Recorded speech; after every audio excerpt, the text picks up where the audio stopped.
Olá, queridos alunos, olá, queridas alunas do Instituto Federal de São Paulo, campus Presidente Epitácio, olá, demais ouvintes.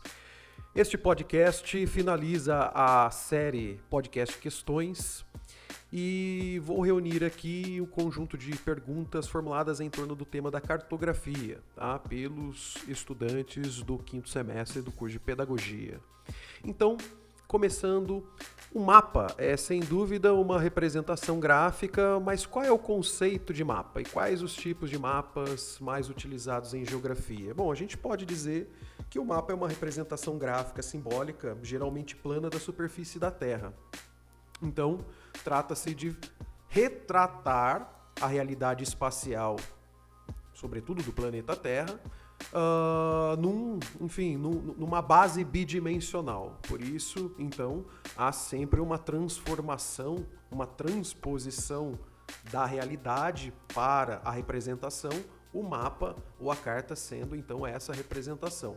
E alguns princípios vão atravessar este processo de representação, né? Segundo a forma, o método, os objetivos da representação, então teremos um tipo de representação. Há várias formas de representações espaciais, os mapas são os mais comuns, né?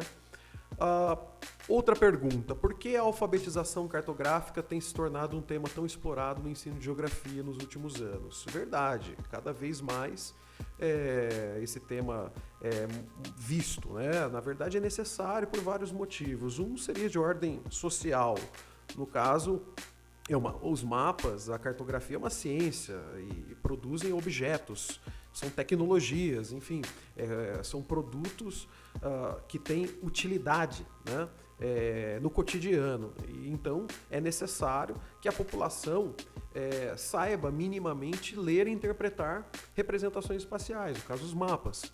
Daí, então, o papel da geografia é promover essa alfabetização, esse ensino, né, desde as séries iniciais do ensino fundamental, tá?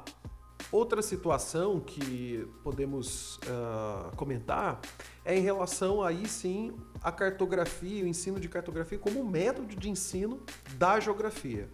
Então, cabe à geografia desenvolver raciocínios espaciais e o trabalho com representações espaciais permite esse desenvolvimento. Então, basicamente, a alfabetização cartográfica, ela se dá, diria, de forma resumida por esses motivos, ok?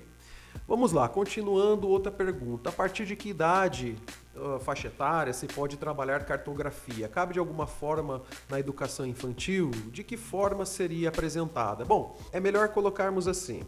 A Base Nacional Curricular Comum prevê a alfabetização cartográfica a partir da primeira série, né, do ensino fundamental. Então, nesse momento, por exemplo, vai se trabalhar o quê? A criação de mapas mentais, com base em desenhos, de itinerários, de contos. Então ainda é uma forma muito alegórica, muito artística, muito expressiva da criação, do processo de criação da representação espacial. Tá?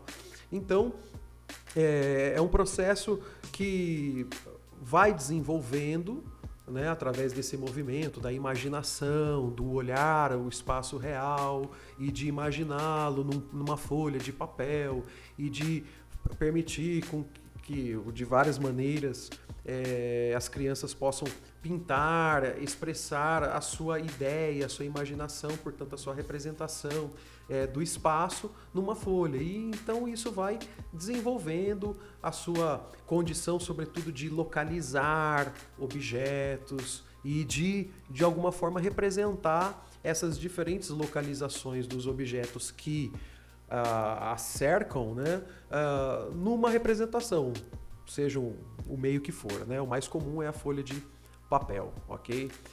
A partir daí, então, vai se desenvolvendo em cada série outros elementos, até formar uma noção mais completa de mapa, né? Trabalhando os elementos do mapa, né, como título, legenda, escala numérica, escala gráfica, outras formas de representações. Enfim, aí o trabalho vai se complexificando a cada série.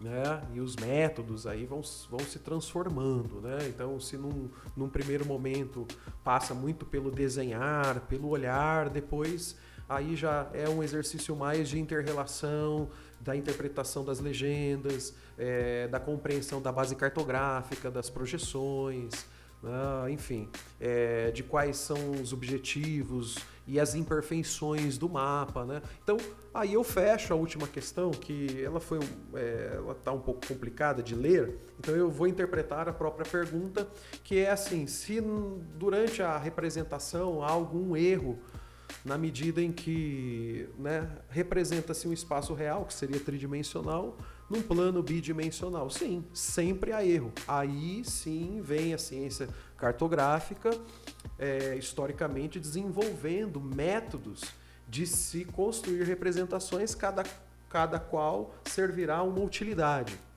Então, existem representações que vão ser fiel às dimensões do terreno, mas vão distorcer os seus ângulos. Outras já vão manter os ângulos constantes, facilitando o deslocamento, porém vão distorcer as áreas, sobretudo, por exemplo, se a gente pensa numa projeção de Mercator, que acaba distorcendo as grandes latitudes, enfim. Então aí, todo tipo de representação tem algum erro, né? Afinal, a Terra é infinitamente maior do que qualquer representação, as suas dimensões são maiores, as suas formas, mesmo uma representação tridimensional como, por exemplo, um globo terrestre, não é igual, não é perfeita, é completamente imperfeita, mas de alguma maneira se aproxima. Então, assim, sempre há perdas, ok? Por isso, o erro, a questão é o controle que se faz do erro. Esse tipo de ensino e de reflexão se dará mais à frente no ensino de geografia, ok? Então eu fico por aqui, vamos continuar estudando, até a próxima, um abraço.